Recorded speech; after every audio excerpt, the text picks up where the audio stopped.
Hi, I'm Kristen Goodwin. On this episode of the Fox News Rundown, the presidential race is heating up, but amid the coronavirus outbreak and its economic fallout, will the president and presumptive Democratic nominee Joe Biden change their campaigning strategies? Republican National Committee spokesperson Liz Harrington and former Obama economic advisor Robert Wolf discuss the 2020 election, the possibility of another stimulus package, and the state of the economy. And as states ease COVID-19 restrictions, cases of the virus are still surging in the U.S. Dr. Amesh Amalja, a senior scholar at the Johns Hopkins University Center for Health Security, weighs in on how this uptick in infections could impact the nation's plans to reopen. Plus commentary from Fox Nation host Abby Hornacek. The Fox News Rundown is a daily news podcast where we take a deeper look at the stories important to you. You can subscribe on your favorite podcast player by going to foxnewspodcasts.com. I'm Brian Kilmeade. I'm Martha McCallum. I'm David Asman, and this is the Fox News Rundown. Wednesday, June 24th, 2020. I'm Dave Anthony. President Trump hit the road again, campaigning in Arizona, as Republicans keep pushing back on polls showing him trailing Joe Biden. I see the methodology in all of these mainstream polls, the vast majority are just wrong. And it's the same thing that he did in 2016. I'm Lisa Brady. From beaches to bars, the crowds are coming back across America, sometimes leaving masks and social distancing behind. We are going to see more cases, more hospitalizations, and more deaths until there is a vaccine. And we can't behave as if the virus isn't out there. And I'm Abby Hornacek. I've got the final word on the Fox News Rundown. For the second time in 4 days, President Trump left Washington, this time going to Yuma, Arizona. My administration has done more than any administration in history to secure our southern border. Our border has never been more secure. He inspected border wall under construction now, up to 200 miles. Illegal immigration is down 84% from this time last year. The president later went to a church in Phoenix that was packed, full of students who are Trump supporters. The president loves to get outside the swamp and meet directly with the American people. Liz Harrington is spokesperson for the Republican National Committee and says the wall is an important issue still. I think a lot of liberal media outlets have stopped talking about this issue because they can't say that the wall is not going up, because we have completed over 200 miles and there will be over 500 miles by the end of 2021. So that's a major accomplishment. The president is committed to securing the border, really prioritizing American citizens first, which has always been such a central part to rebuilding our country, rebuilding our economy, and the promises President Trump made in 2016 that he continues to deliver on. But the president has been called, when it comes to his immigration policy, when it comes to what's happened with all the protests across the country, he's been called a racist by so many people. How does he deal with that, and how do you deal with that to counter those kinds of words used against him? Well, it's the same playbook, unfortunately. Democrats and the media always call Republicans these horrible smears when they can't win the argument. And we saw it in 2016, Hillary Clinton just calling us deplorable and irredeemable. That playbook hasn't changed. And President Trump, he weathers it. He focuses on what's more important, which is uplifting the ideals that we have in common. And it's uplifting the history of the country that we can learn from, but also adhere to those founding principles of equality under the law, equal opportunity, our rights guaranteed by God, not by government. And I think this election is really going to show that dividing contrast. On the one hand, you have Democrats unable to distance themselves from members of their own party, calling for lawlessness and defunding and dismantling of the police, not taking a stand against unruly mobs that are destroying public and private property. And then a president who is for law and order, but also justice and fairness and restoring peace and prosperity. The decline was severe during the coronavirus worst moments in March and April, but during the biggest parts of the shutdown, millions and millions of jobs were lost, and obviously the economy took a big hit. The president has even said that they may have to have some more economic stimulus, so we're not out of the woods yet economically, and obviously how things are in the fall, we don't know yet. So what will the president be saying to contrast the arguments that he was in charge when things went bad in March and April? Certainly unprecedented to have the greatest economy in generations completely just shut down. I mean, it's completely unprecedented. You've never said, hey, don't go to work. And it's all because of the pandemic from communist China. That regime hid this virus from the world, and the entire world, not just the country, has faced the brunt of those decisions made by the Chinese Communist Party. But what the Democrats and the media are discounting is the resilience of the American people and the strength and the fundamentals of that economy that are so strong going into this. It's a completely different environment back in 2008 and 2009. Before the president left for Arizona, he talked to reporters outside the White House discussing Saturday's rally. We had a nice crowd, but we had the highest ratings in the history of Fox on Saturday night. Though there were reports he was angry the arena had empty seats. The president was asked about what he said that night, that he had asked to slow down testing as the coronavirus surges in many states. Now, his campaign and White House press secretary later said that was in jest an attempt at humor. I don't kid. Let me just tell you, let me make it clear. We have got the greatest testing program anywhere in the world. But he called it a double-edged sword. In one way, it tells you have cases.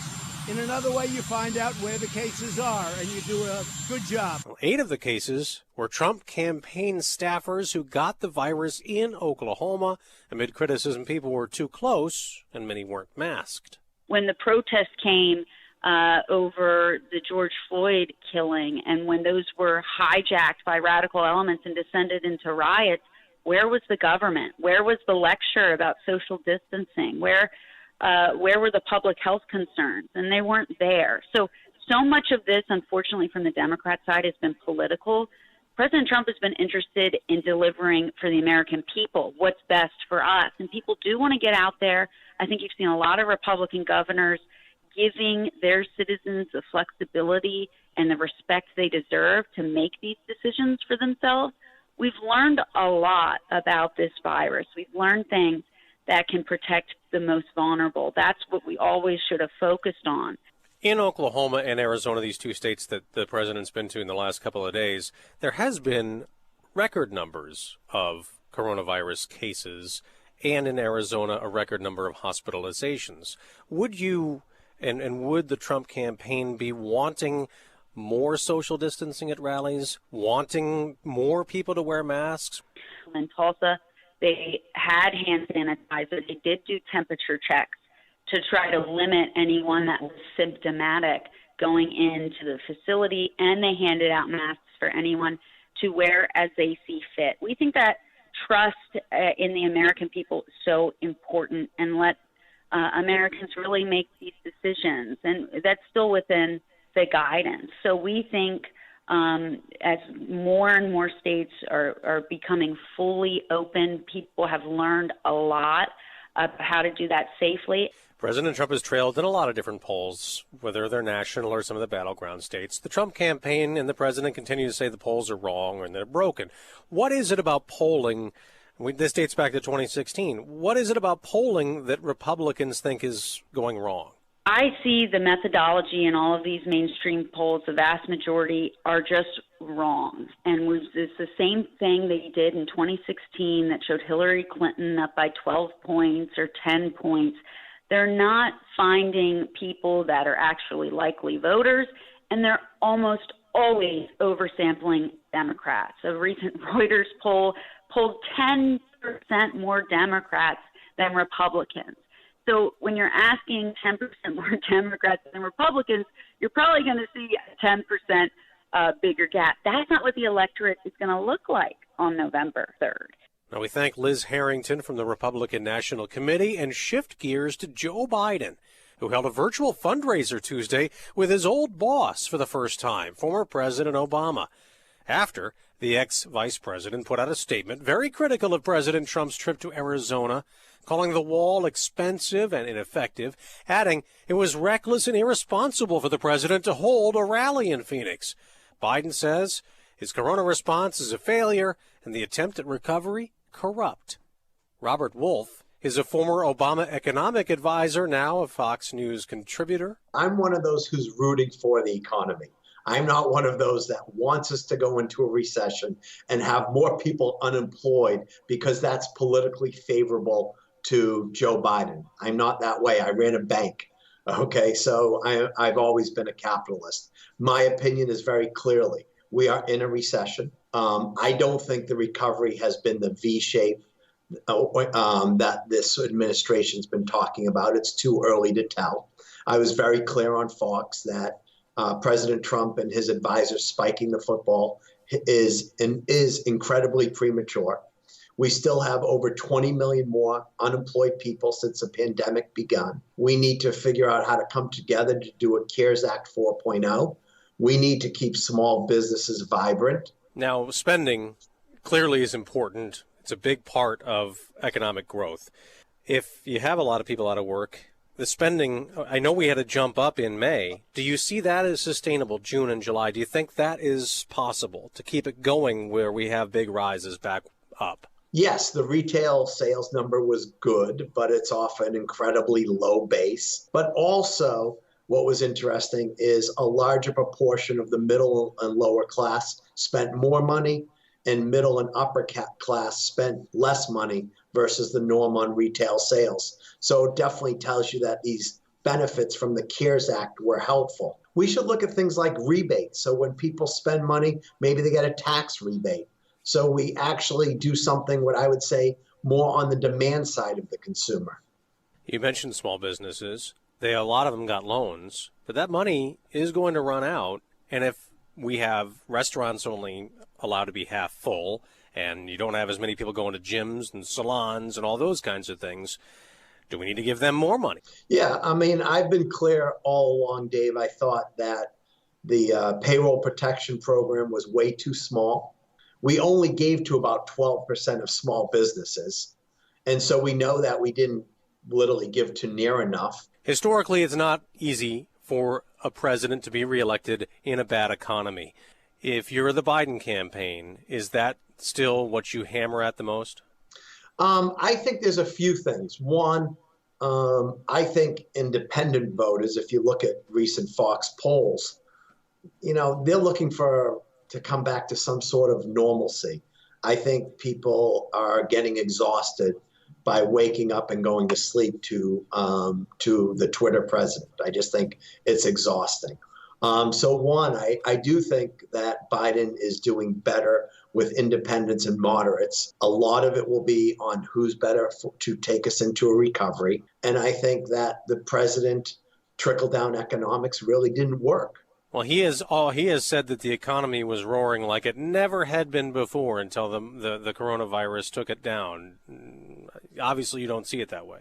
Well, that's just not factual, because we've had GDP much greater than 3% many, many times in many, many years, right? I think GDP under this president has been under 2.5%. So one, those numbers aren't accurate. Number two, with respect to wages have gone up, not even where inflation has been. Number three, if you look at, yes, the unemployment rate was great, don't get me wrong, and I'm glad it was great. But if you look at jobs numbers, President Obama's last 2 years were better than President Trump's first 2 years on jobs. There have been some that have feared that the Biden campaign will be hijacked by the too far left of the party and turn off maybe independent voters. Do you see that as possible or not? Well, there's no question that our party overall has shifted left. Joe Biden's not a socialist at all. I believe the Democratic Party is a pro-business party. I think we just look at business that should be actually fair to all, and we shouldn't have the income inequality and wealth inequality we have today. Robert Wolf, we really thank you very much for your time today. Thanks for joining us. Thanks for having me on, Dave.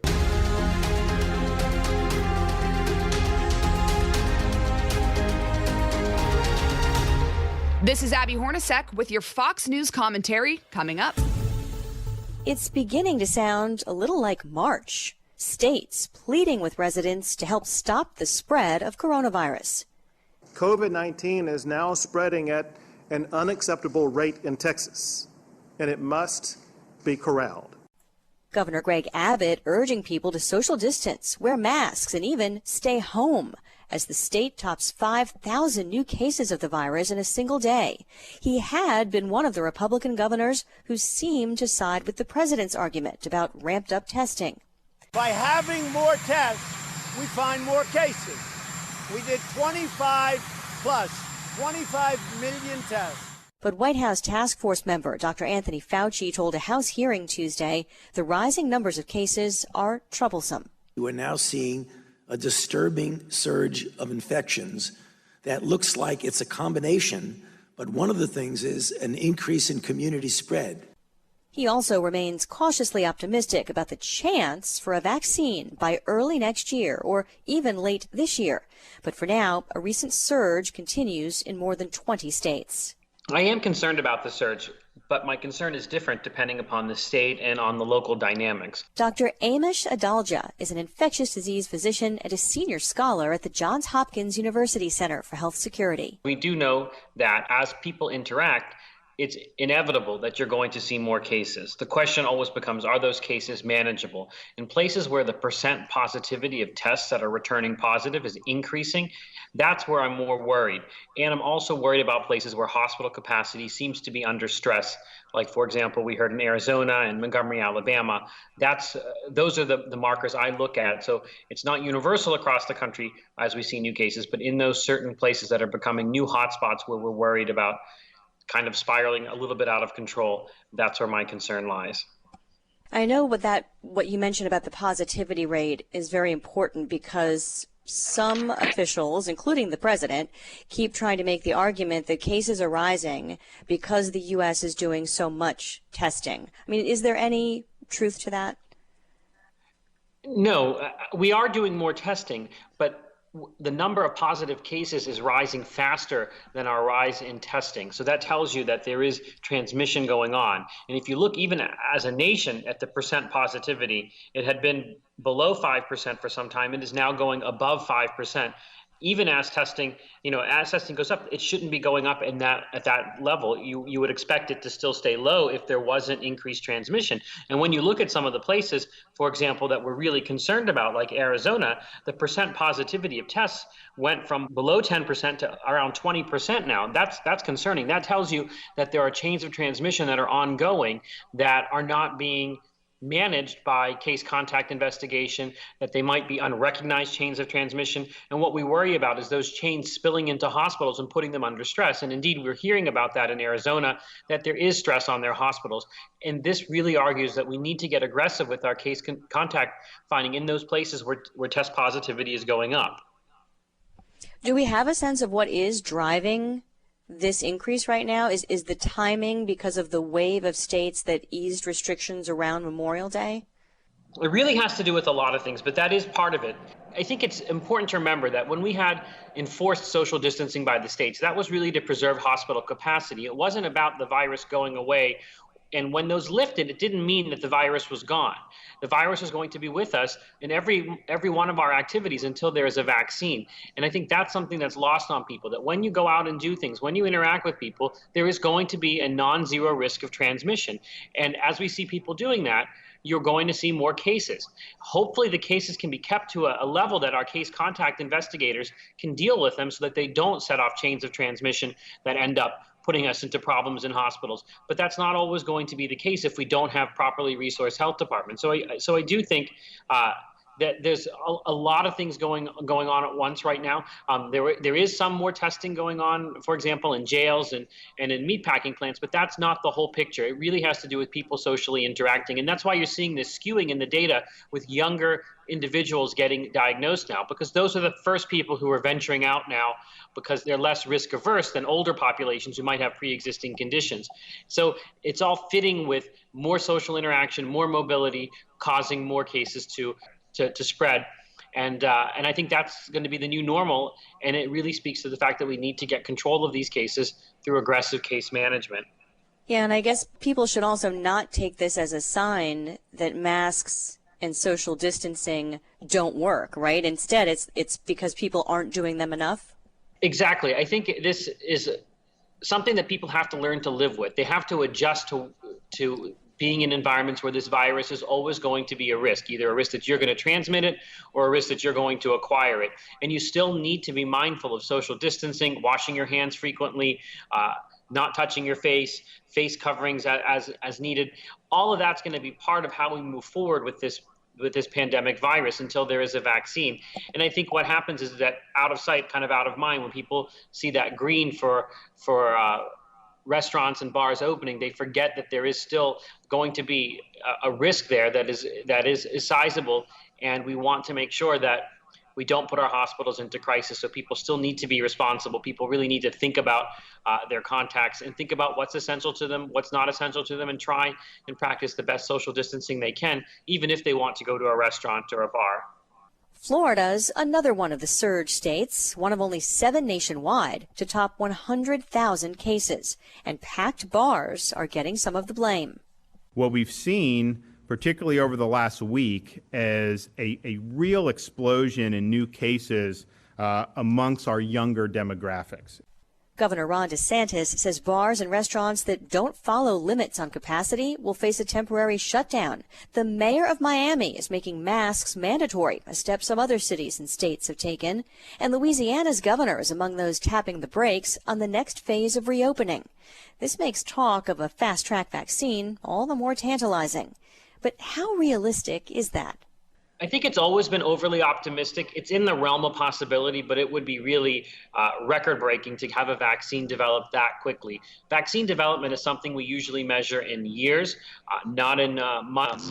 And although we're taking really breathtaking steps to get a vaccine developed quicker, we're already in phase 3 clinical trials, which is unheard of, using new technologies that didn't exist even 10 years ago. I do think it's something that we don't want to wed ourselves to. We don't want to say that we're going to have a vaccine by a certain date and then miss that deadline, because invariably there's going to be hiccups in production when you're trying to make vaccine to do the whole U.S. population or the whole world population. So I do think we have prepared to face this virus without a vaccine. I think we will have a vaccine. There's no biological barrier to having a vaccine. We have animal coronavirus vaccines that are highly successful in the veterinary world. It's just a question of, can we get the data necessary to say that this is a safe and effective vaccine in the fastest possible time period? And I think that's always going to be a concern when you're doing something on such a grand scale. And hopefully we do get batches of the vaccine by the end of the year. But I don't think that it's something that I would completely guarantee will happen. Well, where does that leave us then for something like the start of the school year this fall? I mean, some districts are definitely planning at this point to at least try to open. But, what would it take for you to be telling them, no, you shouldn't? Or would you already be saying that? Schools they were closed basically reflexively because of extrapolations from influenza. And we're finding that this virus behaves very differently than influenza.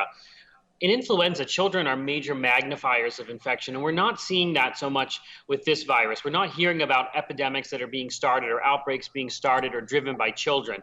We know that there have been schools already open in the United States in places like Montana and Idaho, and they seem to be operating okay. We know some countries didn't close schools, and we also know that daycare centers for essential workers were open throughout this pandemic, and we haven't heard about outbreaks there. So I think that when it comes to opening schools, because children are relatively spared from the epidemiology of this, meaning they don't transmit it, they don't seem to be driving outbreaks, and they seem to be spared from severe cases, I do think this is something that's one of the first things that probably can open, and I do think we will see schools being open. I think this should be a separate decision regarding other things because children have such a unique role here. Obviously, we have to protect the vulnerable populations that might be in schools, like teachers or ancillary personnel that might be in high-risk groups. But I do think that we can probably have school in a modified fashion because you have to remember that there are major societal costs to having schools closed. Many children get their meals from schools. Many children, especially as stay-at-home orders are lifted, are going to congregate outside of schools and kind of defeat the purpose of it. And you have to remember that most of this distance learning that's gone on has not been very successful. If you look at the nation as a whole, it's been very difficult for students to actually learn. I think there are real psychosocial costs to the system that we're doing right now, which is really magnifying differences between school districts and resources between school districts. So I do think that schools are a separate decision, and I think based on all the data we have now on children and their role in this infection, I do think it's likely something that can be done safely and should be done.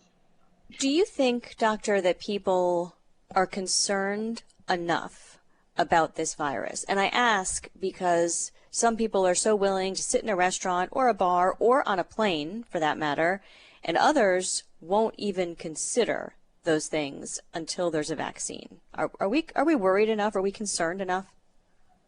So I do think that there's different ways that people can try and incorporate this new virus into their everyday risk calculation.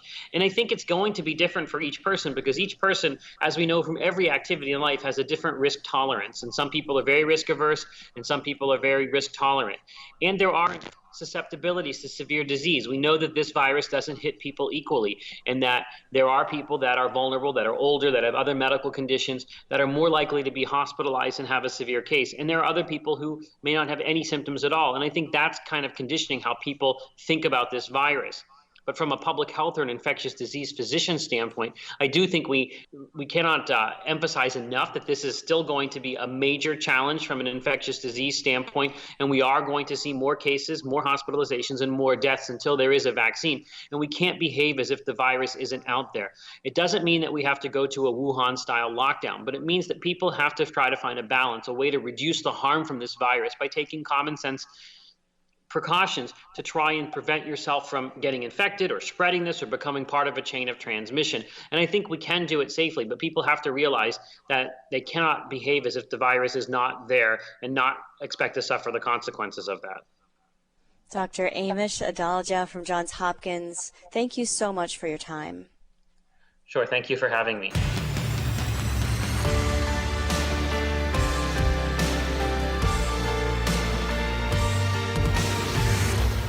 Download and make it Hemmer Time with Bill Hemmer. Trey Gowdy, welcome. So if the department is going to start making public investigations about people that you don't even have enough information to charge, that is a slippery slope. Subscribe and listen now by going to foxnewspodcasts.com. Subscribe to this podcast at foxnewspodcasts.com. It's time for your Fox News commentary. Abby Hornacek. What's on your mind? The census. It's that thing that you get in the mailbox every 10 years that you think you probably should fill out, but then it slips your mind, and then you get busy. Then 2 months later, you find it stuffed in your drawer. It is so easy to let the census come and go without filling in your data. But after my chat with the folks over at the U.S. Census Bureau for my podcast, Getting Schooled, I learned some things that definitely encouraged me to get mine in the mailbox, so I thought I'd share. Look, this was my first year filling in the census. 10 years ago, I was 16 years old, so my mom definitely helped me out with that one. But as I've gotten older, I think there's a common fear about giving away your information to the government. So I can understand that in a world of heightened transparency, why people might be a little weary of giving away their personal information.